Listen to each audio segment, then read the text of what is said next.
असम में ज़्यादातर लोग कांग्रेसी के रूप में जानते हैं, कांग्रेस के नेता के रूप में उनकी पहचान है।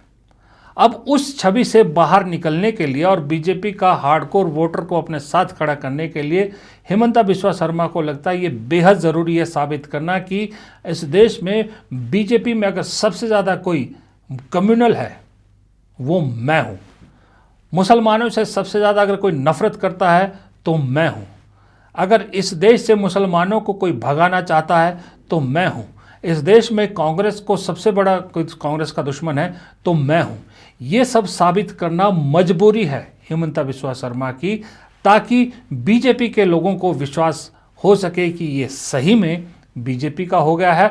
और दूसरा, जो अभी भी लोग कांग्रेसी नेता समझते हैं, उनको कांग्रेस के नेता के तौर पे ही एक तरह से उनके साथ जुड़ाव है, पहचान है, उस पहचान से बाहर निकलने के लिए भी ज़रूरी है कि जितना कम्युनल हो सके उतना कम्युनल हो जाओ। ये हिमंता बिस्वा शर्मा की मजबूरी है जो उन्हें इस कदर मुसलमानों के खिलाफ बात करने पर मजबूर करती है।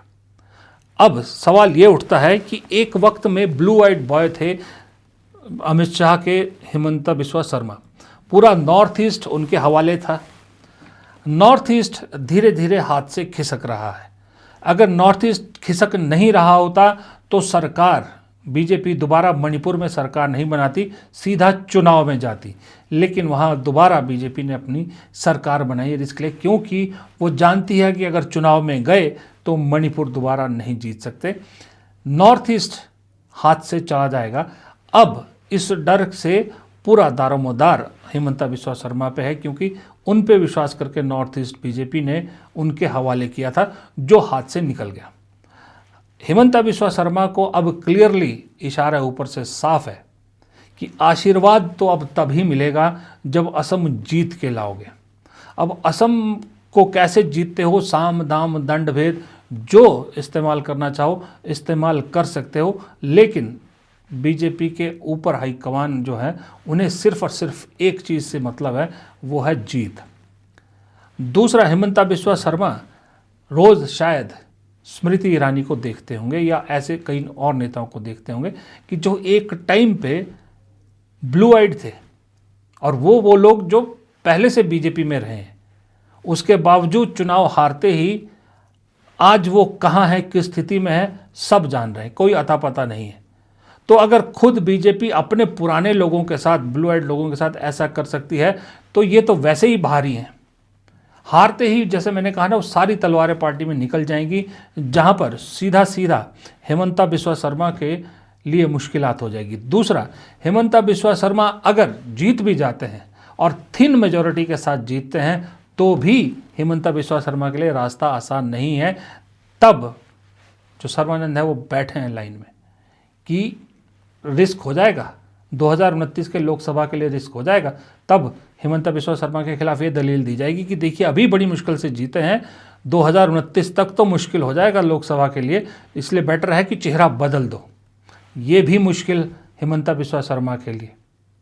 इसलिए आसान तरीका हिमंता बिस्वा शर्मा को ये लग रहा है कि कम से कम अपनी भाषा के ज़रिए ही सही बीजेपी में एक अपने आप को बड़ा हिंदूवादी चेहरा तो मैं बनाने की कोशिश कर ही सकता हूँ।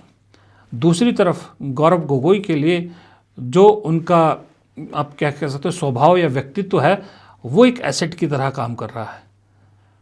गौरव गोगोई, सोचिए अगर गौरव गोगोई हिमंता बिस्वा शर्मा की भाषा बोलना भी चाहे तो भी नहीं बोल पाएंगे, लोग विश्वास ही नहीं करेंगे, क्योंकि उनका व्यक्तित्व ऐसा सौम्य जैसा व्यक्तित्व है। लेकिन वहाँ दिक्कत गौरव गोगोई के लिए ये बताई जा रही है कि वहाँ कांग्रेस में वही बीमारी जो पूरे देश में है, वो बीमारी असम में भी बीच बीच में फूट पड़ती है, और वो है ग्रुपिज्म की, कि हर कोई वहाँ नेता चाहता है गौरव गोगोई उसको खुश करे, गौरव गोगोई सबको खुश नहीं कर पा रहे। और दूसरा, जो मैंने पहले भी कहा था कि एक वीडियो आया था, आपने देखा होगा, राहुल गांधी जब एयरपोर्ट पे बहुत नाराज़ हो रहे थे जो असम के प्रभारी हैं उनसे, भंवर जितेंद्र सिंह, जिन्हें राहुल गांधी का नज़दीकी माना जाता है, वो असम का जिम्मा राहुल गांधी ने उन्हें दिया और असम भेजा। लेकिन उस बातचीत में उस दिन लग रहा था कि राहुल गांधी को कुछ तो खटक रहा है। वो कहा जा रहा है कि भंवर जितेंद्र सिंह और गौरव गोगोई के बीच में तालमेल सही नहीं बैठ रहा है। गौरव गोगोई और भंवर जितेंद्र सिंह का स्टाइल मैच नहीं कर रहा है, इसलिए वो थोड़ी सी गड़बड़ हो रही है और शायद राहुल गांधी को यही खबर मिली थी। लेकिन राहुल गांधी की मजबूरी यह है कि भंवर जितेंद्र सिंह भी उनके आदमी हैं और गौरव गोगोई भी उनकी पसंद है। गौरव गोगोई को इस वक्त ज़्यादा फ्री हैंड राहुल गांधी देना चाहते हैं। गौरव गोगोई की बात पे ज़्यादा दम जो है वो देखते हैं, इसीलिए जब तक ये कन्फ्यूजन क्लियर नहीं होता राहुल गांधी असम भी नहीं जा रहे हैं। लेकिन कांग्रेस ने दांव बहुत बड़ा खेला है। पहली बार गांधी परिवार से किसी स्टेट के चुनाव का स्क्रीनिंग कमेटी का चेयरमैन बनाया है प्रियंका गांधी को। अपने सबसे खासम खास रणनीतिकार DK शिव कुमार, भूपेश बघेल, इनको उतारा है वहाँ पर असम में। दाव तो कांग्रेस भी बड़ा खेल रही है, लेकिन कांग्रेस का मुझे लगता है, जैसे मैंने पहले भी कहा, कहीं ना कहीं आप मान के चलिए राहुल गांधी के लिए असम का चुनाव बड़ा पर्सनल है। हेमंता बिस्वा शर्मा के साथ उनका वही एक तरह से रिश्ता है जो रवनीत बिट्टू के साथ दिखा राहुल गांधी का उस दिन, जो अंदर दिल में खटास है राहुल गांधी के, तो इसलिए उन्होंने अपनी पूरी ताकत झोंकी है। ये भी कहा जाता है कि हेमंता बिस्वा शर्मा ने जो स्कीम्स लॉन्च किए, खास करके वो फ्री बीज वाली जो महिलाओं को अभी बिहू के मौके पर उन्होंने दिया, और बहुत सारी स्कीम्स, वो जो है कैश स्कीम्स लॉन्च करने वाले, फिर उसके बावजूद हेमंता बिस्वा शर्मा को जितनी जहरीली भाषा वो इस्तेमाल कर सकते हैं वो क्यों कर रहे हैं? क्यों उन्हें पोलराइजेशन की ज़रूरत है? क्यों उन्हें हिंदू मुसलमान करने की इतनी ज़रूरत पड़ रही है कि उनके भाषण को लेकर पूरे देश में बवाल मच जाता है? आज कहानी के सिरे को ज़रा वहीं उसी कहानी के सिरे को पकड़ने की कोशिश करेंगे। दरअसल अगर आप कहानी का सिरा ढूंढो तो समझ में यह आता है कि बीजेपी की मजबूरी से ज़्यादा हेमंता बिस्वा शर्मा वहाँ पर दो धारी तलवार पे चल रहे। हेमंता बिस्वा शर्मा की ज़्यादा मजबूरी है, क्योंकि हेमंता बिस्वा शर्मा को सबसे ज़्यादा प्रूव करने की ज़रूरत है। बीजेपी असम हारती है तो जाहिर सी बात है झटका लगेगा, लेकिन उससे बड़ा झटका हेमंता बिस्वा शर्मा को लगेगा। कांग्रेस हारती है असम तो झटका लगेगा, लेकिन जीतती है तो संजीवनी का काम करेगा। साख गौरव गोगोई की भी दांव पर है, साख हेमंता बिस्वा शर्मा की भी दांव पर है, लेकिन गौरव गोगोई से ज़्यादा हेमंता बिस्वा शर्मा की साख दांव पर है। गौरव गोगोई यूं कह सकते हो कि आप एक तरह से नया चेहरा, सांसद हैं, लेकिन फ्यूचर के तौर पे, फ्यूचर लीडरशिप के तौर पर कांग्रेस उनको प्रोजेक्ट कर रही है और असम के लोग भी जान गए हैं कि अगर कांग्रेस की तरफ से कोई मुख्यमंत्री होगा तो वो गौरव गोगोई होगा। गौरव गोगोई अपने आप को प्रूव करना चाहते हैं। गौरव गोगोई अगर जीत भी ना पाए, लेकिन अगर नज़दीक फाइट दे दी और बहुत अच्छी नंबर कांग्रेस ले आई तो भी गौरव गोगोई के लिए एक तरह की जीत मानी जाएगी। लेकिन हेमंता बिस्वा शर्मा के लिए अच्छे मार्जिन से जीत के अलावा और कोई ऑप्शन है ही नहीं, इसलिए वो ये नफरती भाषण या नफरती भाषा का इस्तेमाल कर रहे हैं। क्योंकि हेमंता बिस्वा शर्मा को एक चीज़ बिल्कुल साफ पता है कि कांग्रेस में तो अभी तलवारें उनकी तरफ खींची हुई है, लेकिन बीजेपी में बहुत सी तलवारें ऐसी हैं जो अभी पीठ के पीछे है।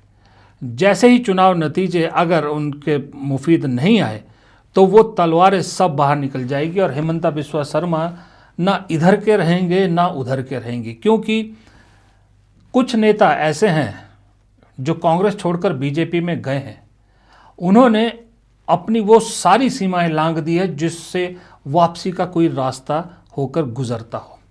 रवनीत बिट्टू, ज्योतिरादित्य सिंधिया, हेमंता बिस्वा शर्मा, ये तीन नेता मेरे हिसाब से ऐसे हैं जिन्होंने अपनी वापसी के सारे रास्ते खुद बंद कर दिए हैं। इन्होंने वो दरवाज़ा ही तोड़ दिया है। तो इसलिए हेमंता बिस्वा शर्मा जानते हैं कि मैं कहीं नहीं जा पाऊंगा, इसलिए उनको अब ना अपने किए काम पर भरोसा है, ना अपनी मामा की छवि पे भरोसा। उन्हें मामा के रूप में जाना जाता है वहाँ भी, जैसे शिवराज सिंह चौहान को मध्य प्रदेश में मामा कहा जाता था, और ना उन्हें अपनी फ्रीबीज पर इतना भरोसा है। इसलिए वो नफरत की राजनीति को अब सबसे बड़ा हथियार बनाकर चल रहे हैं। दूसरा, हेमंता बिस्वा शर्मा को डर ये है कि 10 साल की एंटी इनकम्बेंसी उन पर भारी पड़ेगी, जबकि वो मुख्यमंत्री 5 साल के 5 साल पहले दूसरे मुख्यमंत्री थे, सर्बानंद थे। 10 साल की एंटी इनकम्बेंसी को काट पाना इतना आसान नहीं है, ये हिमंता बिस्वा शर्मा को बहुत अच्छी तरह से मालूम है। तीसरा, हिमंता बिस्वा शर्मा की जो सबसे बड़ी